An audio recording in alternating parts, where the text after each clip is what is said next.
একটা পুকুরের ওপারে বাঘটা শুয়ে আছে। নিচে তো দাঁড়িয়ে থাকা সম্ভব না, কখন কোন দিকে ছুটবে তো বলা মুশকিল। এই বাঘটা, আমি তখন ওই গাছে উঠে বসে আছি, তখন দেখতে পাচ্ছি ও লেজটা পাকাচ্ছে। আবার সঙ্গে সঙ্গে বাঘটা ধোঁয়ার গতিতে ছুটিয়ে চলে আসছে, মানে ঝা ঝা করে এসে একা ঝপঝপ করে আমাদের চোখে যেন ঝাপসা দেখছি, এসেই ওকে দারুণ ভাবে অ্যাটাক করলো। নমস্কার বন্ধুরা, আমরা এই মুহূর্তে রয়েছি সুন্দরবন ছোট মোল্লাখালী কোস্টাল থানার জেমসপুর গ্রামে। এই এলাকাতে জঙ্গল থেকে মাঝে মধ্যে কিন্তু বাঘ চলে আসতো এবং এই লোকালয়ে অনেক ক্ষয়ক্ষতি করত।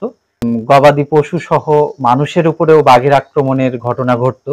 আমরা এখন এমন একজন মানুষের সঙ্গে কথা বলবো, ওনার বাড়ির কয়েকটা বাড়ি দূরত্বে জঙ্গল থেকে বাঘ এসেছিল এবং একজন মানুষের উপরে আক্রমণ করে।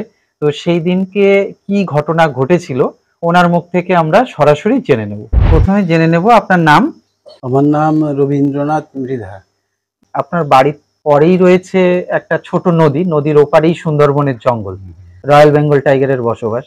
তো সেই দিনকে কি ঘটনা ঘটেছিল এবং একজন মানুষের উপরে বাঘ আক্রমণও করেছিল? আমার বাড়ি সুন্দরবনে একদম প্রত্যন্ত গ্রামে, জেমসপুর গ্রামে আমি বাস করি।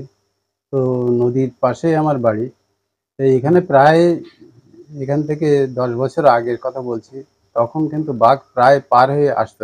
জঙ্গলের যারা হত্যাকর্তা, যারা দেখাশোনা করে, তারা যথেষ্টভাবে রক্ষণাবেক্ষণ করছে, এটা দেখছি।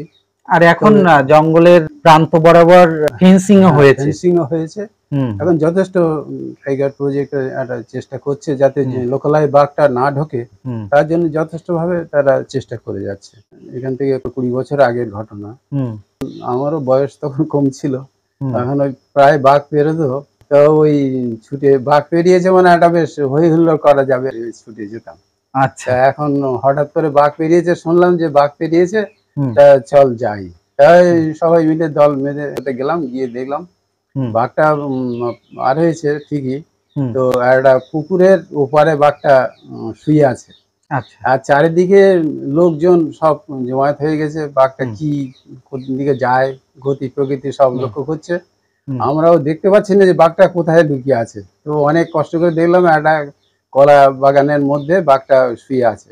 আমরা তখন ওই সব গাছে এখানে সেখানে উঠে সব বসে দেখছি যে অবস্থা কি হতে পারে। তখন সময় সকালবেলার দিকটা, মানে রাত্রিবেলা বাঘ পেরিয়ে চলে এসেছে, সকালবেলা সাথে দেখা, তার পরের দিন সকালবেলা আপনারা জড়ো হয়েছি। তো সকালে 9টা-10টা বেজে গেছে, লোকও চারিদিক থেকে জমায়েত হয়েছে বেশ ভালো। তো আমরা ওইসব গাছে, কারণ নিচে তো দাঁড়িয়ে থাকা সম্ভব না, কখন কোন দিকে ছুটবে তো বলা মুশকিল। তো আছি। আর সুধীর হালদার বলে এক ভদ্রলোক, সে লোক ওই জঙ্গলে যেতে তো বেশ বলশালী মানুষ এবং খুব ক্ষমতাশালী মানুষ। তো আমরা জানি সুধীর হালদার মানে একটা বেশ বলশালী মানুষ।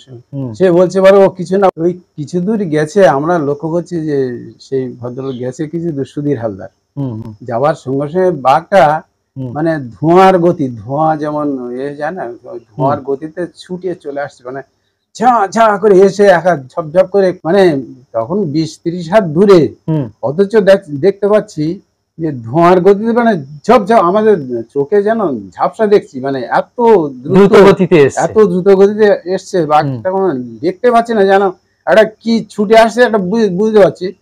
এসেই ওকে মানে দারুণ ভাবে অ্যাটাক করলো।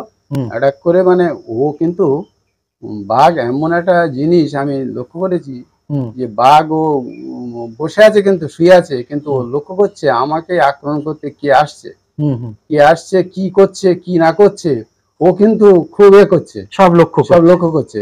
তখন ওই বাঘটা, আমি তখন ওই গাছে উঠে বসে আছি, তখন দেখতে পাচ্ছি ও লেজটা পাকাচ্ছে, লেজটা তুলে দিয়েছে, উপর দিকে তুলে দিয়ে এরকম পাকাচ্ছে, এরকম বাঁকাচ্ছে। তাতে অনেকে ভাবছে কি, অনেকে বলছে দেখো দেখো বাঘের খেলা দেখো, মনে করছে ওরা ভাবছে বোধহয় বাঘ বোধহয় অসহায়, কিন্তু তা না, বাঘ যে একটা সামনে শিকার, ও আসছে, মানে ও রাগে লেজটা নাড়ছে, কিন্তু আমরা ভাবছি বোধহয় ভয় ভীত হয়ে গিয়ে এরকম করছে, কিন্তু তা না, ওই লোকটার দেখে তাকিয়ে আছে এবং ওকে অ্যাটাক করবে, এই হচ্ছে ওর ইচ্ছা।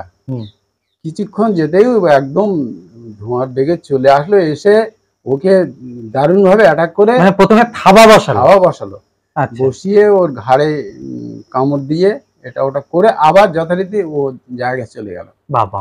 চলে গেল।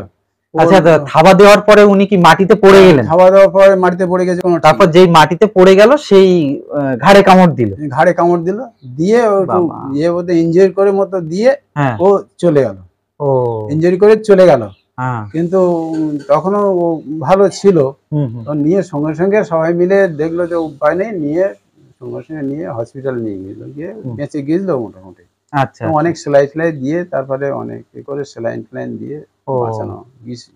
আচ্ছা, ওই বাঘটা মানে ঢুকেছিল কার বাড়িতে? ওনার বিনয় রঞ্জন মৃধার বাড়িতে ঢুকেছিল। ওনার বাড়িতে বাড়িতে ঢুকেছিল, পুকুর পাড়ে ঢুকেছিল। কটা কুকুরও রাত্রে মেরে দিয়েছিল।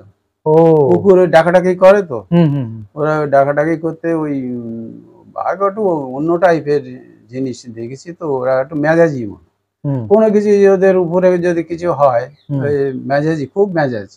মানে একটা কুকুর ডাকছে, মানে ওর একটা ইয়ে লাগছে যে কি ঝামেলা করছে, একটা কুকুর আমাকে বিরক্ত করছে, আমি রাজা মহারাজা লোক আমার উপরে কি একটা ইয়ে করছে। ছুটে গিয়ে হয়তো ভ্যাক করে একটা কুকুরগুলোকে মেরে দিয়ে চলে আসে। আচ্ছা, বাঘ যখন লোকালয়ে আসে তখন ওই যে নদীর চরে তো বাঘের পায়ের ছাপ দেখা যায়, ছাপ পাওয়া যায়। তো ওইখানে ওই সোজাসুজি কি চরে ছাপ ছিল না ও পার হয়েছিল কোন জায়গা দিয়ে সেটা বোঝা গেছিল? পার হয়েছে, পরে দেখা গেছে অন্য জায়গায় পার হয়েছে। পার হয়ে ও যে রাস্তা, নদীর ধার দিয়ে যে রাস্তা থাকে, এই রাস্তার ধার দিয়ে দিয়ে যে হেঁটেছে, তার পায়ের ছাপ পাওয়া গেছে। আচ্ছা, দিয়ে অনেক দূর হেঁটে হেঁটে এসে ওই বিনয় বাবুর বাড়িতে আস্তে আস্তে ওখানে ঢুকেছে। তো ও যেখান থেকে পার হয়েছে সে অনেক দূরের থেকে পার হয়েছে। তো পার হয় ঠিক ওই জোয়ারের টাইমে পার হয় ওরা। আচ্ছা, জোয়ারের টাইমে পার হলে সুবিধা, ওই চরে টরে আর হাঁটতে হয় না। জোয়ারে পার হলে একদম এসে রাস্তার ধারে এসে উঠতে পারে, ভেড়ির ধারে উঠতে পারে। সেই সময় ফরেস্ট অফিসে কি? ফরেস্ট অফিসে খবর দেওয়া হয়েছিল। ওরাও এসেছিল সঙ্গে সঙ্গে, খবর দেওয়ার সঙ্গে সঙ্গে ওরা এসে ওই বাঘটাকে নিয়ে যাওয়ার জন্য। তো বাঘটা অনেক ইয়ে করে সে জঙ্গলে যায় না, সে তো অন্যভাবে ছুটে আবার চলে গেল সে বাণীখালী। বাণীখালী চলে, মানে আরো লোকালয়ের দিকে বাঘটা ঢুকে গেছিল। সেখানে ও নিয়ে যেতে গিয়ে ওদের অনেক বেগ পেতে হয়েছিল।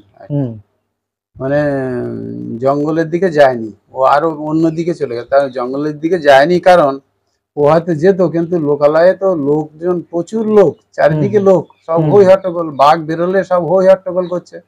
ও তখন ওই জঙ্গলের দিকে আর না গিয়ে ও পেছন দিকে চলে গেল, গিয়ে ওই বাণীখালীর মধ্যে ঢুকে গেল। আচ্ছা, গিয়ে পরেক্ষণে আবার ওরা ধরে নিয়ে, মানে সারাদিন বাঘটা লোকালয়েই ছিল। হ্যাঁ, লোকালয়েই ছিল। তারপর ওরা ট্যাঙ্কুলাইজ করে, গুলি করে ওকে ধরে ওই বাণীখালীতেই ট্যাঙ্কুলাইজ করেছিল, বাণীখালীতে করে ওকে ওরা জাল দিয়ে বেঁধে ওরা গাড়িতে করে নিয়ে চলে যায়, ওরা বোটে করে নিয়ে চলে যায়। আচ্ছা, গভীর জঙ্গলে গিয়ে ছেড়ে দিয়েছিল। এরকম একটা সাংঘাতিক ঘটনা দর্শকদের সামনে তুলে ধরলেন। তো আজকের মতো ভিডিওটা এখানেই আমরা শেষ করছি। সবাই ভালো থাকবেন, আবার পরবর্তী সময় দেখা হবে আরো একটি নতুন ভিডিও নিয়ে। নমস্কার।